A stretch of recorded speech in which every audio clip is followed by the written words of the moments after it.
Labo yung manok, no? Labo yung manok. Matadaanan mo lang dyan sa gilid-gilid dyan. Sarap yun. Ayun yung magandang ano sa Texas. Palahe. Matapang yun. Mga labo. Ganda ng lugar, no? Bababa naman tayo ng pababa. Ayan, ito ba yung gilid dyan? Ayan, yung dagat, oh.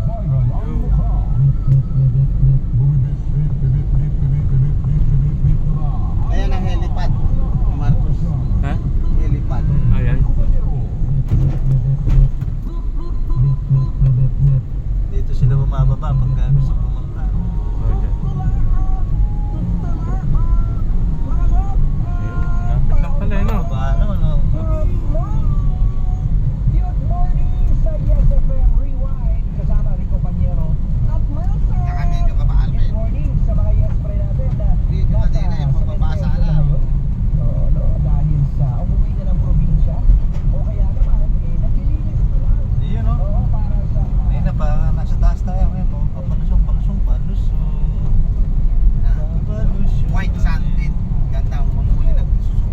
White sand pala, no? White sand pala rito, no? Yung nating ganda. Wow.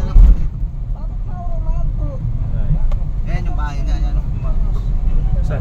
may kandila. Binasak na. Ito? Dinira, no? Dinira niya. Palakuwang yan. Ang ganda. Sayang, ano? Ganda, no? Sinira yan. Nire-record nga ng mga kasamahan namin.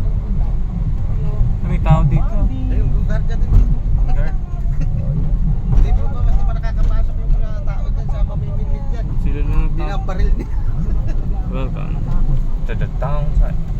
Ayun, manok. CEO nila, si Lopez. Ang luwang ng binabantan eh, kambing pa. Sige mo to, bati mo pa. Dito na. Wala na akong mapag. Native, oh. Saan tayo? Dito tayo.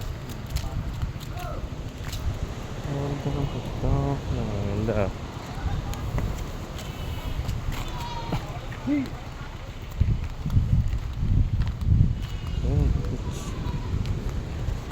Bas.